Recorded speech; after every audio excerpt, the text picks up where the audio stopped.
Benji, Brady, welcome into another episode of the Higher Up Podcast. We are here with episode 24. 24. We are 24. climbing. Getting so close to the quarter century mark. I know. What was funny, I was thinking this morning, I'm like, do we need to like split and take a break and go into season 3? Because I feel like we've just been, these suckers have been coming, and but it's been good. We were talking before the show. Again, we're seeing numbers. We appreciate everybody listening to us. We were talking about just which episodes have really resonated with our listeners. And Brady, your abundancy over scarcity it's climbing toward 1,000 downloads. That was your topic, your idea, and it's our most listened to. But now number 2 is episode 1 of season 1 before you joined us, Brady. So people are going back and listening. So it's awesome to see. We're excited. We're working on some new things. Working on getting some guests for you guys. Yeah. So that way we can that'll be neat to have. improve. It'll be awesome. Pull some people on, but we're excited. And Adam, yeah, we're gonna give the little spiel. If you're watching on YouTube, we got some branding and merch coming out soon.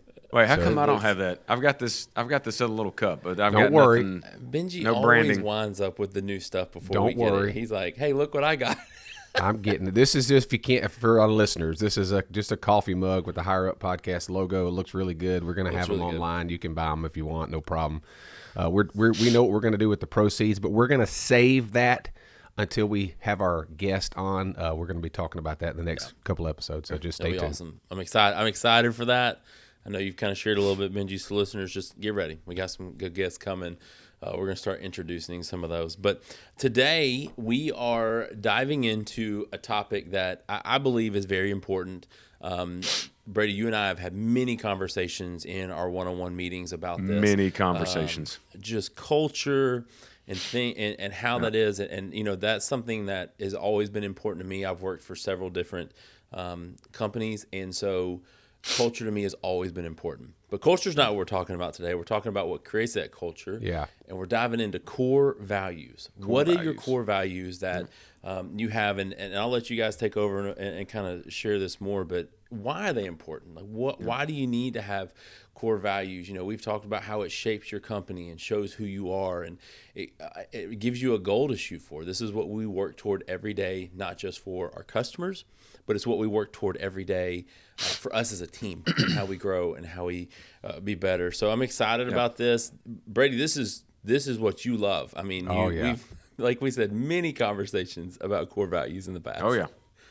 I'll tell you, Brady, before you kick us in, we've obviously we have a great culture at our company. We have our core values have been strong for years now. And Brady came to me, it's probably, I don't know, maybe 4 or 5, 6 months ago, and he said, "Hey, we need to revamp our core values a little bit to give a little fresh air, let's call it, a little new kickstart to the team." And I said, "Hey, is there any way we can kind of shorten them a little bit?" He goes, "Well, that's kind of what I'm thinking, so but where we ended up with our team, I think is really, really good. We have, and it's not to say that our core values were just all over the place. They were really good. Yeah. But we just wanted something to help our employees be able to remember them quickly, be able to know what they are." And then Brady goes, "What if we did that? Not only if we did that, what if we tied it back, which we talked about in the last episode, what if we tied it back to places that people can really benefit from that, recognitions and things like that?" So Brady, get us going. Yeah, so like Adam and Benji said, today's episode is all about getting back to the core. So what we're looking for, and what Benji was kind of alluding to, is if you're not seeing your core values, if you have core values, and we're going to talk about that too, but if you're not seeing your core values showing up in your company's behavior, then it's time to do some realignment. It's time to go back and reassess, where you're at. So I want to start out with 2 questions. One is, do you have core values? And I know that's a kind of an obvious question. And listen, if you don't, there's no shame. There's no shame. Yep. There are all kind of resources out there that you can use. Probably one of the best ones is something, and I know you guys know about this, but called EOS. And it's the Entrepreneurial Operating System.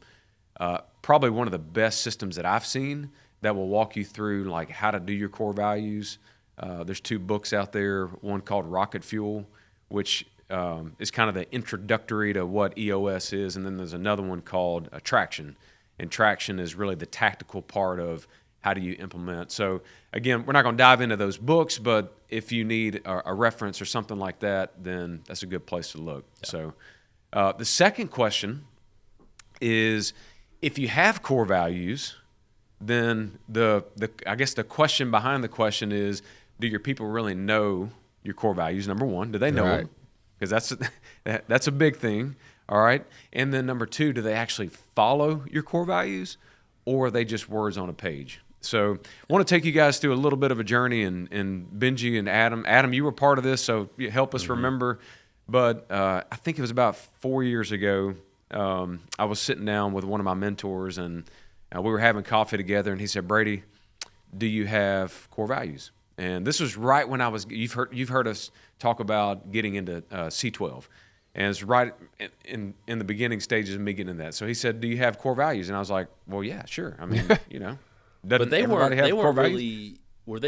really like yours at the time, right? Weren't they more of like like they kind of shared with every franchise, or were they actually like Team Wilson core values? Because I remember we had them when I first started.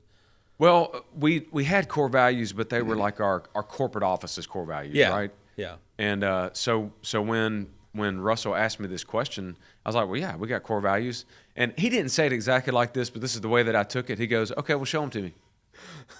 And my face just went completely red. And he was like, you don't have them written down, do you? And I was like, nope.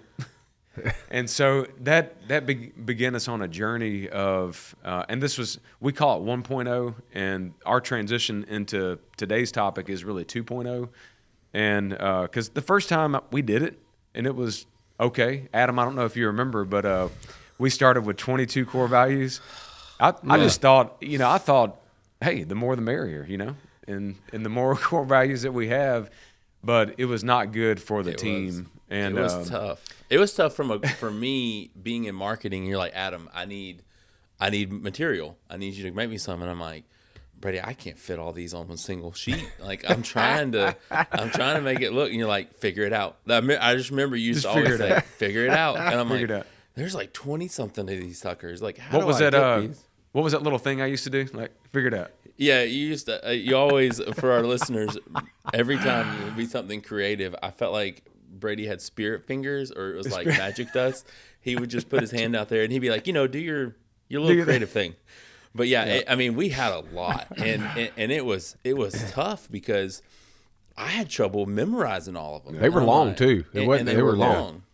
But it was a starting point. Like you took what you felt like was the 20 or 25. Like, hey, this is who I feel like we are, right? And they weren't wrong. But they were, it was a lot. And some of them we looked at, we're like, well, that's kind of a given, right? Like some of them we're talking about, well, we're in the business to make a profit. Well, yes, every company is that. So we had to find, but we were. And so, but it gave you, like you said, a starting point to say, all right, this is what I felt like is important for us. Yeah. Now we need to work through things. So, like I said, that was about 4 years ago. And, I think about 2 years into it, we did change it up slightly. You guys fought me on the 22. Fought is an understatement. We just went down to 15. I think we ended up getting down to 10. But so when Benji was talking about at the beginning of the episode, we had this conversation, and really that's what got us in the process of reevaluating where we're at. Yeah. And so. This is where we started this conversation of, we started to see our core values drifting.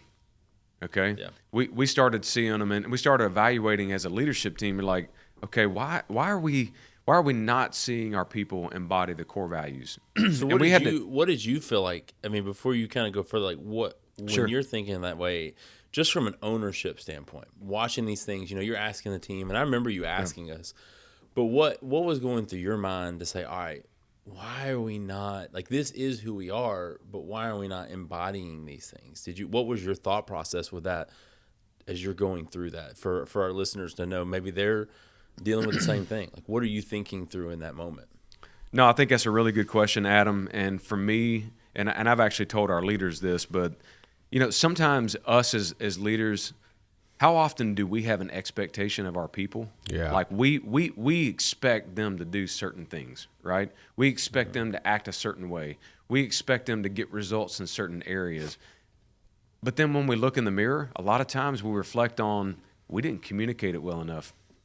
Yep. We didn't embody it ourselves well enough. So if we're not doing it, then how can we expect? Like, number one, if we haven't communicated it often enough, then we haven't done a good job. We can't expect it of our people. And I would say this too, Brady. It's not we kind of communicated enough, but if they're not buying into it, that means that's right. We haven't communicated it enough. That's right. Yeah. And then we also have to look at ourselves and look at our current culture and say, okay, what are we doing? And we've said this before, but more is caught than taught. So are we actually embodying these core values? But what we noticed in our organization, and I think this has been somewhat of a shift. I dread kind of going back to 2020, but everybody talks about COVID and all this stuff, but we have seen a shift since 2020. And we just noticed we had a lot of complacency in our organization. And, it wasn't necessarily the people's fault because, again, we got to look in the mirror and we had to say, okay, well, if our people are complacent, then maybe we are. Maybe we are. Maybe there's something that we need to reevaluate. Yeah. And so that's what we said. We got to go back to the core values, and we looked, and maybe it was Adam, your little voice in my head, that said, "Hey, our core values are too long and they're too cumbersome," and and we just had to make it go back and make it simple. It was funny because I remember because you talk about Russell with us a lot and just how he mentors you. And I remember when we got to that process of like, all right, how do we do these? I remember you and I in a meeting one time, and I was like, I'm probably gonna get myself fired for saying this, but I was like, Brady, like your team's told you there's too many, and and you were like, no, I think they're good. This is where we are. This is who we are. And I remember telling you, I was like, what has Russell said to you? And I was thinking, I'm like, I'm gonna shoot my shot, and I'm like, I just felt like I was kind of challenging you, and I was like, what has Russell told you? Yeah. And you were like, well, Russell said that he feels like we have too many, but this is where I feel like, I'm like, so you're our mentors, and you want us to listen to what you have to say. And I was like, this is what we're trying to tell you because we believe in it. And I remember that moment, and you were like, and I was like, oh my gosh, I walked to that meeting, I still have a job. I was like, I can't believe I challenged you like that. And so, well, I mean, I love this quote by Patrick Lencioni. We've talked about him on the podcast before, but he says, when everything is important, then nothing is. Yeah, for sure. When you have 22 core values, and I'm talking to myself right now, when you have 22, that's way too many. And I didn't listen. I thought that, the more the merrier, the more that we have, then people would embody them. But it went back to, I thought everything was important, and then nothing was. So, guys, talk a little bit about, and because you were part of this process, but this whole concept of complexity versus clarity. Like, you've seen the old stuff, you've seen the new stuff. We're going to get into some of the new stuff, but talk about why that's important to have clarity over complexity. I can tell you, just as somebody that was an employee of you guys, it felt complex when we were looking at how many core values we had. Yeah. Because, one of the things we talked with is like, all right, if we're going to get rid of these, I want you to tell me why. Like, that was your thing. You're like, all right, I'll open the door, but I want you to tell me why we should get rid of these. And for me, it felt very complex. Like, it felt over the top. Like, one of our core values is we pursue excellence.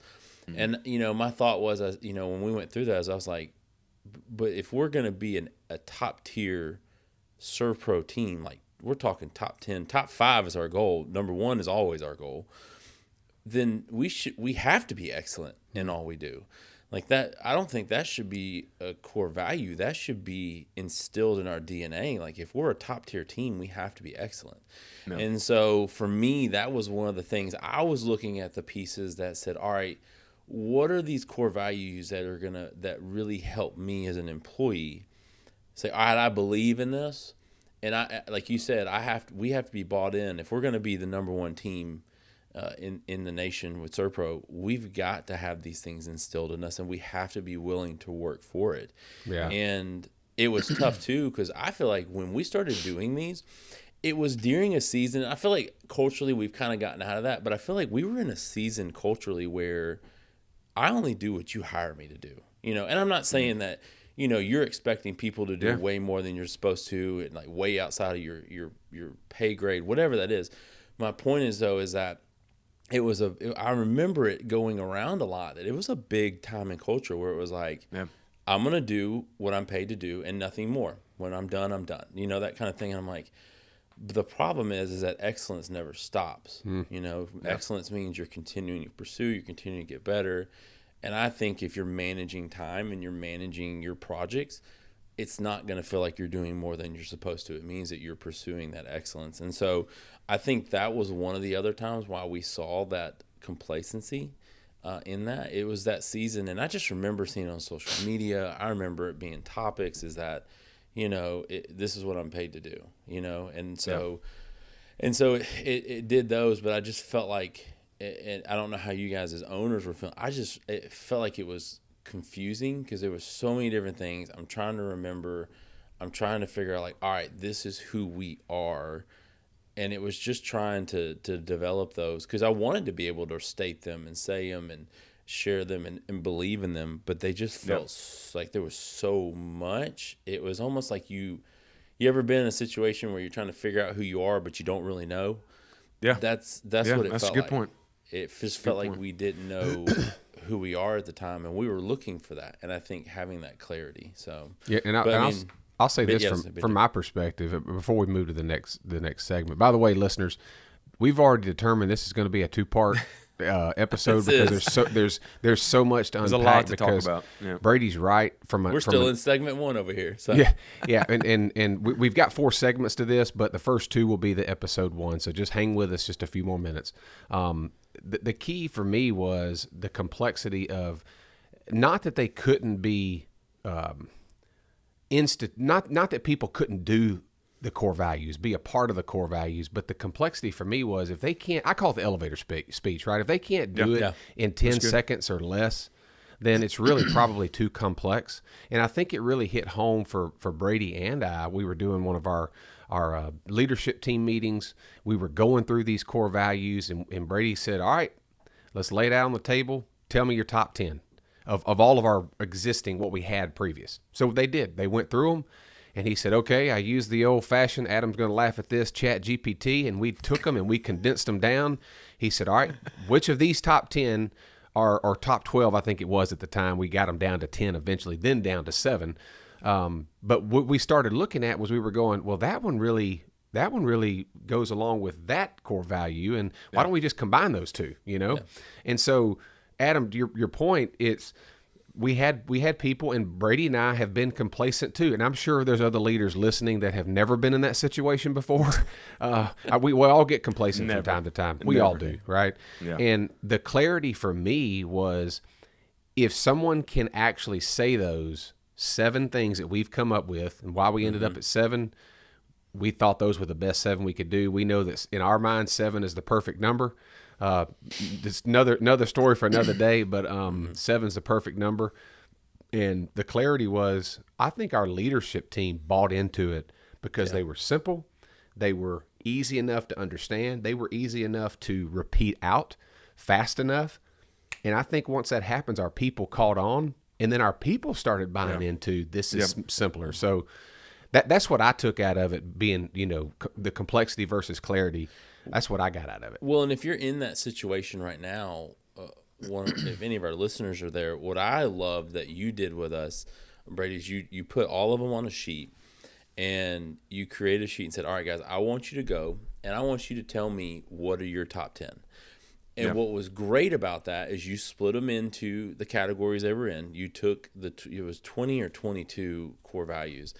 And what was great is we as a team got to see where our leadership all felt like what were the strongest and what were the ones that didn't. So we got to see that common thought process about well, this is how I see the team. This is how I feel like we are.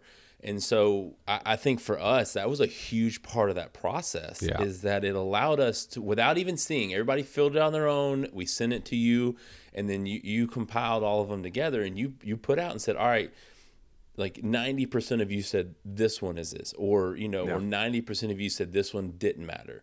And what was great is that helped us, and you're talking about us buying into it as a team, and then it gave us a chance to work on things as a team and have a project that we all worked on together to see where, okay, and you may not vocalize it, but to be like, okay, I see that people feel like this is important. Like honoring God was the number one across the board. And what was good about that, though, is you also said, look, for me, I'm going to let you guys know this is a non-negotiable. Non-negotiable. I'm not taking honoring God off. But I want you guys to be honest and tell me if you don't. But you said from the beginning, it's a non-negotiable. You gave us one or two of them that you said, I will not move this. But it was nice because the team... They bought into it. They bought into it. They still agreed, whatever it was. So if you're in that position, that was a great part of our process that really helped us to see that and understand how we got down to where we are now. Well, and before we get into the next segment, I love this John Maxwell quote, but he says that, the first definition of a leader is to define reality. And so if you're in a position right now as a leader, and let's say that you've got core values, right? But your core values are like fading into the background and nobody really knows them, and they're not simple, they're not usable, then you as a leader have to make a decision and say, okay, either there's something wrong with the values and we need to change them, or there's something else, systemically going on in our organization that needs to change. But maybe start with the core values. And as a leader, we have to say, like, nobody wants for their baby to be called ugly, right? And so for me, the core values were my baby. But I had to say, okay, we got to do something else. And Craig Rochelle says this, and I'm still learning this, but he says people would rather follow a leader who's always real than who's always right. Yeah. Hey, I want to say something about that too, because I perfect point. A lot of times us as leaders, and Adam said this earlier, as the leader, we go, you're going to do this, and this is how we're going to do things, and this is the way we're going to do it. And from an employee's perspective, they go, this is all I'm going to do. This is my role. I'm not going to do anything else. Because I think everybody falls in that pattern from time to time. And I think it's good to, listeners, include your team. If you're a leader, if you're a manager, owner, whatever, include your team in the decision-making process. It doesn't mean that you're going to actually go with those, but at the same time, you've heard their feedback. And if you institute some of that into what you're trying to accomplish, that's where you get the real buy-in from your team. I mean, until the directorship team really came around, I mean, I didn't work with you as much as I did. And I mean, Brady, I always kind of knew you as somebody that scared me to death to walk in the office and even have a meeting with. And, but it was always because you have a plan and you did that. And I remember going through a lot of that. And what you said about, people follow, they follow a leader who is always real versus always right. That was a big deal because I felt like we pushed a lot of times to have those core values. And when you changed that, I was kind of like, man, he's okay. So he's listening. Okay, this is because I knew how much they meant to you. So for you to make that change, that allowed me to buy in even more. But I mean, I still feel like you do it now. I mean, even a few weeks ago, you and I were filming some video stuff, and you kind of explained what you want to use it for. And I was like, Brady, why don't you just do this? And I was kind of shocked. You're like, all right, I'll do that, and I'll send it to you here in a few. And and you did it, and it was those type of small moments that buy in to say, all right, I'm gonna make sure I do all of I can to make sure that you're succeeding, and I want to put you in the best light, that your Wilson brand, your Serpro brand, your personal brand, that allows me, especially in my position as a creator, as someone who's helping you making these forward-facing branding and public relations type things, like, all right, he's buying into what I'm putting out. Yeah. So I'm going to keep making sure that I do whatever I can to put you in a successful light. So, hey Adam, I'm listening, man. I'm trying to learn. Benji, we were taught growing up by our dad. Our dad used to say this all the time. He said, "Look, sons, you got 2 ears and 1 mouth." Yep. you should be listening twice as much as you speak. And so that's I'm trying to learn that. I know that's off topic from core values, but when you mentioned that, I just want to make sure listeners, like, this is a real life scenario. When you did that, it empowered me as an employee and as somebody who I believed, all right, I mean, this is your business, this is your money, this is your life, but you allowed us to do it because these changes could affect the bottom line. They can affect the income. So I can tell you, listeners, if you're in that same position taking that, it does, as someone who is an employee that's dealt with that, it just allows me to see, it sees through everything and just put forth that effort that you're saying. There's no complacent, like, all right, I'm gonna chase down hell with a water pistol, whatever we need to do. Well, Brady, before we wrap up this episode, talk quickly about just how we realign the core of what we were trying to do. Yeah. And it's not a quick fix, but just So what I want to do real quick before we wrap this up, and here's what I want to tell you: stay tuned, because next episode we're actually going to give you the core values. All right, so that's a teaser for you. And we did have to keep in mind, listeners, we had to reflect on where we came from to show you where we wanted to go. So what I want to do real quick is take you behind the scenes of how this process came about and what we did, and I'll reenact this for you, and Benji can give you the look on his face when we did this. But we were in a leadership meeting, which we do every single Monday, and we were taking the existing core values and we're asking some of the similar questions, Adam, like you were talking about before. And I said, okay, guys, turn the paper over. And who can tell me what the core values are that we currently have? And we got a few, here or there. We had 10 at the time. And I said, okay, that pretty much confirms what I was thinking is we as a leadership team don't know all of them. And so what I did was I had them, like, I said, okay, now take the sheet of paper. I want you to hold it up in the air. And here's what we're going to do. And I held mine up in the air. Yep. And I said, here's what we're going to do. And I ripped it from top to bottom. I'm there. Had to make the sounds so you didn't have the paper. And I said, okay, here's what we're going to do. We're going to start over. And so we began a process of, I think, Benji, it took us about 10 hours. Yeah. We've got 10 leaders, a lot of deep reflection, when I say real conversation, I mean real conversation. Some of our leaders were very passionate about them. And it was good. It was really good, though. Good stuff.